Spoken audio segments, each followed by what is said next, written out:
kita akan mempelajari tentang faktor-faktor yang mempengaruhi kerja dari enzim. Faktor-faktor tersebut antara lain yang pertama suhu atau temperatur ya. Jadi setiap enzim itu memiliki kisaran suhu optimal ya. Agar apa? Agar bisa bekerja maksimal. Jangan kebalik ya penggunaan kata optimal dengan maksimalnya. Jadi kisaran suhunya optimal agar apa? Agar kerjanya maksimal. Misal seperti di tubuh manusia gitu ya. Manusia itu kan memiliki suhu tubuh normal kisaran 36 sampai 37 derajat Celcius.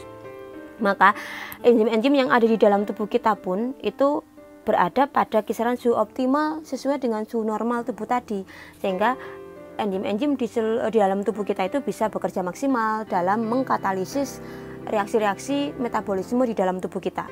Nah, apa yang terjadi ketika misal kita demam gitu ya? Demam bisa disebabkan oleh banyak sekali hal gitu ya. Intinya ketika apa yang terjadi ketika suhu lingkungan tersebut meningkat. Suhu lingkungan dari sel ya, dari enzim meningkat. Ketika suhu meningkat, maka terjadi denaturasi.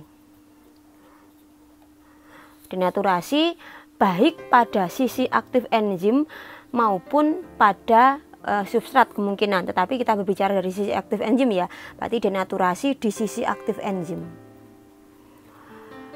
Bisa juga selain di sisi aktif enzim juga bisa di bagian struktur enzim yang lain, sehingga akan merubah bentuk dari enzim secara keseluruhan gitu ya.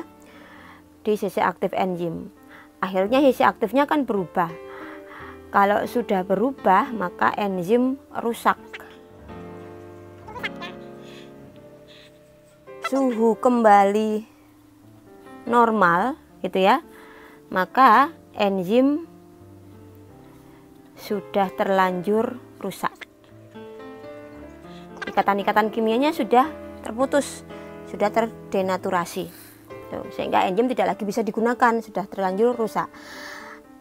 Akan tapi apa yang terjadi ketika suhu di bawah suhu optimal ya, suhunya lebih rendah daripada suhu optimal. Ketika ini terjadi, maka enzim akan inaktif atau tidak aktif untuk sementara waktu. Sampai kapan? Sampai suhu kembali normal gitu. Ketika suhu kembali pada kisaran optimalnya ya, di titik normal si enzim tersebut, maka enzim akan kembali aktif. Oke, ini bedanya ya antara apa yang terjadi jika suhu lebih tinggi daripada suhu optimal dan apa yang terjadi ketika suhu berada di bawah suhu optimal. Nah, ketika suhu di bawah suhu optimal ini yang prinsip yang kita pakai dalam teknologi pengawetan bahan makanan dengan menggunakan suhu ya. Jadi kita dalam sehari-hari memasukkan bahan-bahan makanan segar maupun yang sudah dimasak ke dalam lemari es ya, refrigerator. Tujuannya adalah agar lebih awet. Kenapa kok lebih awet? Karena misalkan sayur, buah, bumbu gitu ya.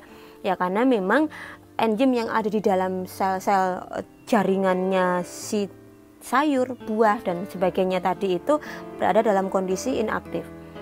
Sehingga metabolismenya lambat. Karena prinsipnya adalah ketika metabolisme itu tidak dibantu oleh enzim, metabolisme tetap berjalan, reaksi kimia di dalam tubuh kita tetap berjalan, tetapi lambat gitu.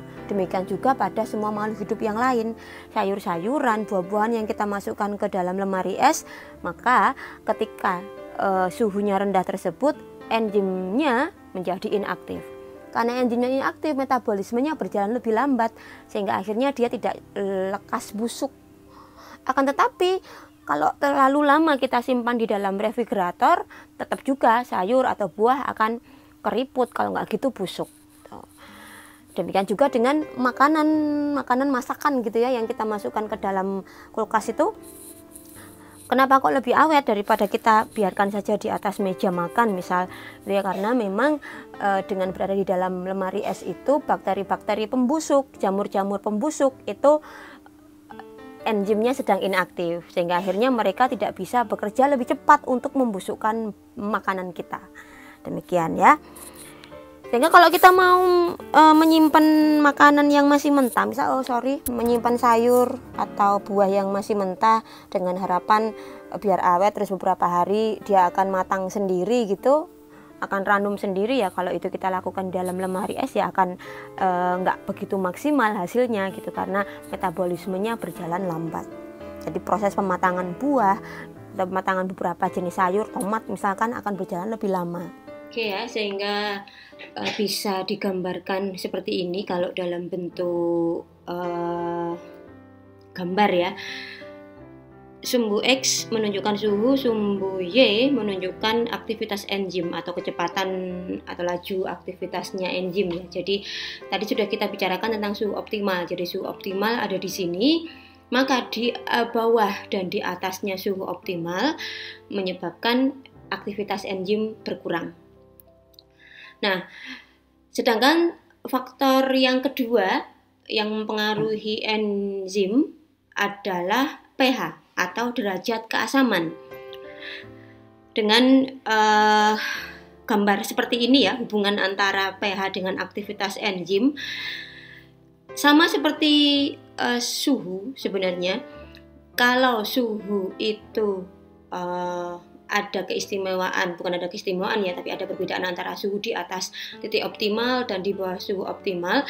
Kalau pH, baik itu pH-nya berada di bawah maupun di atas pH optimal dari enzim tersebut, maka aktivitas enzim akan berkurang. Tuh.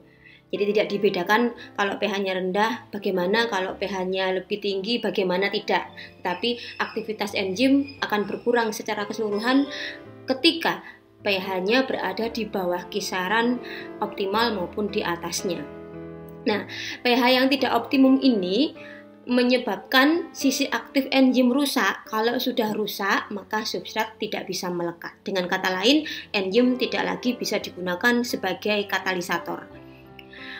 Faktor ketiga yang mempengaruhi adalah jumlah atau konsentrasi enzim terhadap laju aktivitas enzim ya. Jadi konsentrasi atau jumlah enzim semakin banyak, misal kita tambahkan enzim dengan jumlah yang banyak dalam sebuah reaksi, maka sudah barang tentu laju atau kecepatan reaksi tersebut akan bertambah kian cepat. Akan tetapi kian cepatnya hingga titik maksimal. Jadi ketika semua substrat sudah terikat pada sisi aktif enzim, atau dengan kata lain seluruh enzim sudah dilekati oleh substrat, maka ketika kita tambahkan enzim lagi percuma karena substratnya sudah habis, begitu ya. Dengan kata lain kecepatan aktivitas enzim tetap atau konstan. Faktor yang keempat yang mempengaruhi kerja dari enzim adalah konsentrasi atau jumlah substrat ya. Jadi grafiknya seperti ini.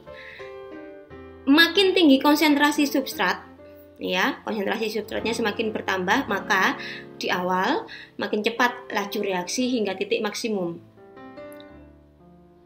Tetapi ketika sudah melampaui titik maksimum ini, penambahan substrat tidak akan lagi mempengaruhi aktivitas dari enzim, maka konstan tetap. Kenapa begitu? Sama dengan terkait dengan faktor yang sebelumnya ya, jumlah enzim.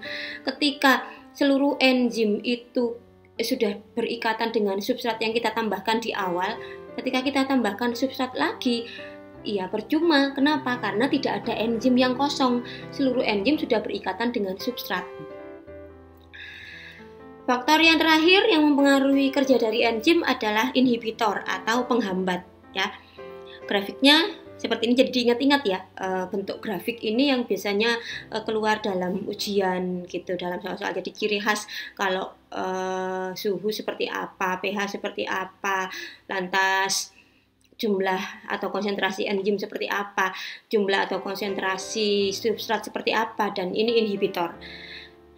Jumlah inhibitor yang semakin banyak, jumlah penghambat yang semakin banyak, jelas gitu ya, menyebabkan kecepatan aktivitas enzim kian menurun. Ini Jadi dengan seiring jumlah inhibitor yang semakin bertambah, maka kecepatan atau aktivitas enzim akan semakin turun.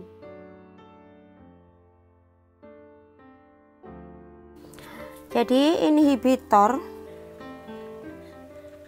ini bisa kita bagi menjadi inhibitor reversible atau dapat balik, dan satu lagi adalah inhibitor irreversible atau tidak dapat balik, ya. Tulisannya naik, maaf, tidak dapat balik. Macam dari inhibitor reversible ini ada dua. Yang pertama adalah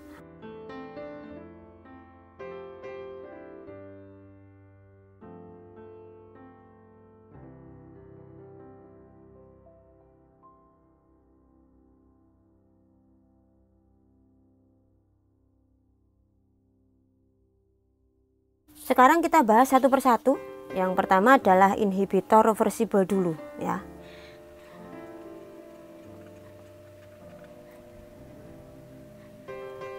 Jadi inhibitor reversible ini karakter yang paling utama, maka menyebabkan dia dapat balik ini karena memang inhibitor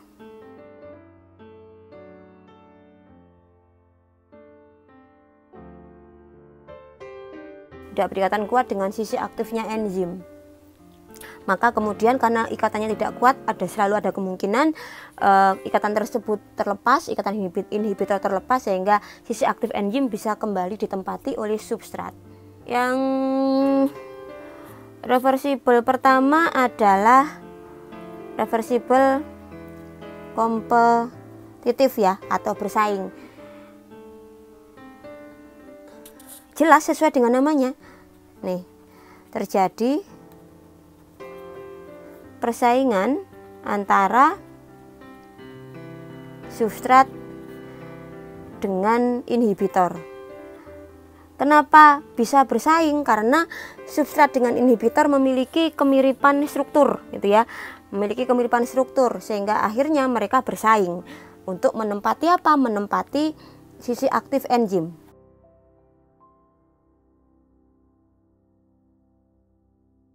Kerja dari enzim ini bisa kembali seperti semula jika kita menambahkan konsentrasi substrat. Sehingga ini peluang berlaku di sini, ya, pelajaran peluang matematika gitu. Kalau substratnya konsentrasinya lebih tinggi daripada konsentrasi inhibitor, diharapkan peluangnya lebih tinggi substrat untuk menempati sisi aktif enzim. Peluangnya lebih tinggi substrat untuk menang dari persaingan antara substrat dengan inhibitor. Jadi saya gambarkan di sini. Nih, kita punya enzim, ya. Kita punya enzim. Harusnya kan ini substratnya, ya. Nanti akan masuk ke sisi aktif enzim dengan pas. Tetapi di sini ada inhibitor yang strukturnya serupa. Tidak sama sih, hanya mirip sekali. Mirip apa? Sama-sama bisa menempati sisi aktif enzim. Sehingga ketika gitu, ya, yang inhibitor ini menempati sisi aktif enzim, maka substrat tak berdaya. Substrat tidak lagi bisa berikatan dengan sisi aktif enzim.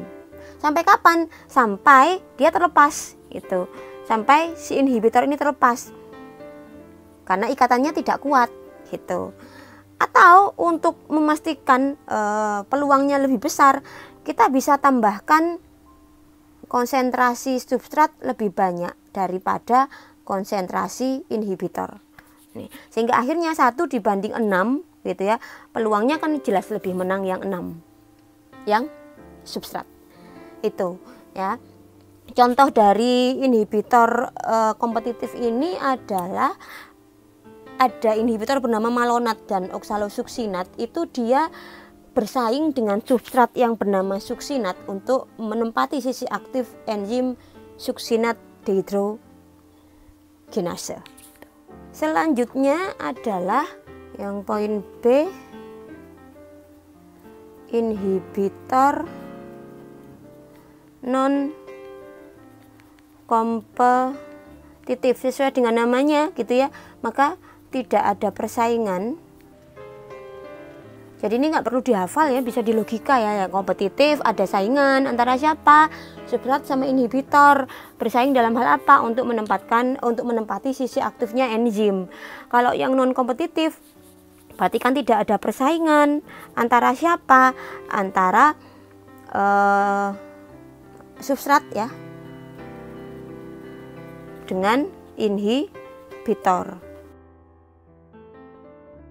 Kenapa kok tidak ada persaingan gitu? Jadi ini kayak teman gitu nusuk dari belakang ya.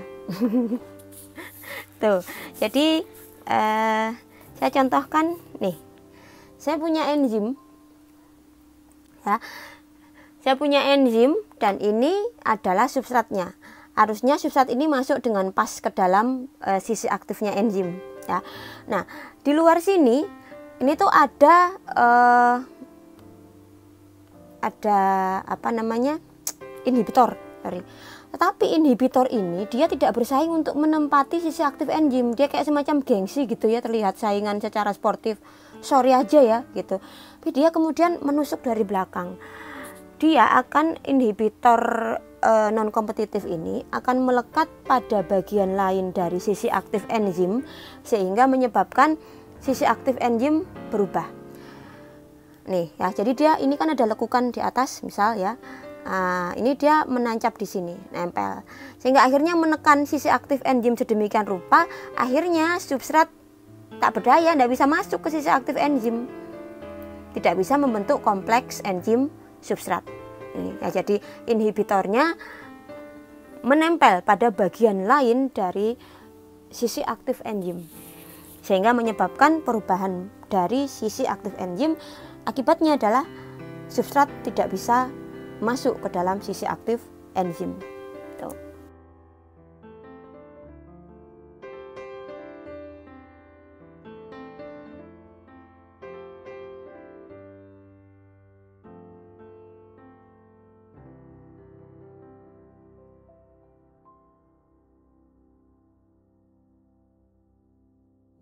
Ketika sisi aktif enzim berubah, akibatnya substrat tidak bisa bergabung ke dalam sisi aktifnya enzim tersebut. Gitu ya. Kalau tadi yang inhibitor kompetitif itu bisa dihilangkan dengan penambahan substrat, kalau non kompetitif ini tidak dapat diatasi atau dihilangkan inhibitornya ini dengan penambahan substrat. Sehingga bagaimana dong? Ya udah, kita tunggu sampai kemudian ikatan antara si inhibitor ini lepas. Ketika lepas nanti bentuknya sisi aktif enzim akan kembali ke posisi semula sehingga akhirnya substrat bisa bergabung. Contoh di sini inhibitor non kompetitif ini adalah penisilin ya.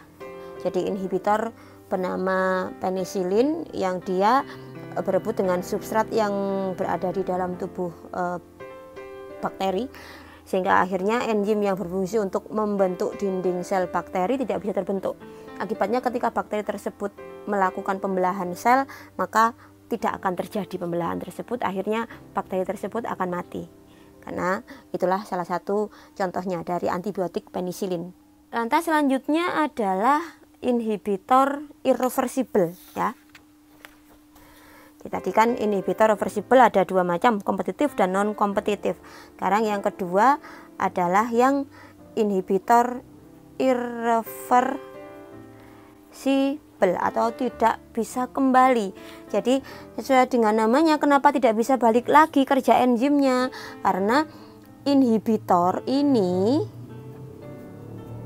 ya, inhibitor ini berikatan dengan sangat kuat di sisi aktif enzim. sehingga tidak bisa terlepas. Itu karena tidak bisa terlepas, maka enzim tidak aktif.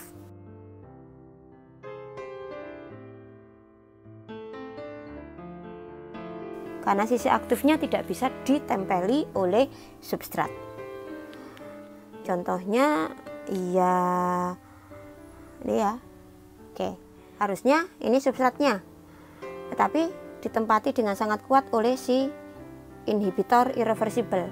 Sudah, enzim rusak karena enzim tidak aktif ya, karena sisi aktifnya tidak lagi bisa ditempeli oleh substrat, sebab inhibitornya berikatan dengan sangat kuat dengan sisi aktifnya enzim. Contohnya ada inhibitor bernama diisoprofil fluorofosfat atau DFP. Ini senyawa kimia yang ada di dalam kandungannya pestisida. Ini yang berfungsi menghambat kerja dari enzim asetilkolin esterase yang merupakan enzim yang berperan dalam neurotransmitter, sehingga mempengaruhi kekejangan atau menyebabkan kekejangan otot, utamanya adalah pada otot-otot saluran pernapasan gitu ya, dan juga otot jantung pada serangga yang dituju oleh pestisida tadi tuh. Jadi seperti itu faktor-faktor yang mempengaruhi kerja dari enzim. Terima kasih banyak, sampai jumpa di video selanjutnya. Jadi di video selanjutnya kita akan mempelajari tentang metabolisme ya, baik itu anabolisme maupun katabolisme. Jadi jangan sampai ketinggalan. Terima kasih, mohon maaf apabila ada kesalahan. Silahkan jika ada pertanyaan ditulis di kolom komentar. Dan jangan lupa untuk subscribe serta like dan share. Terima kasih. Assalamualaikum warahmatullahi wabarakatuh.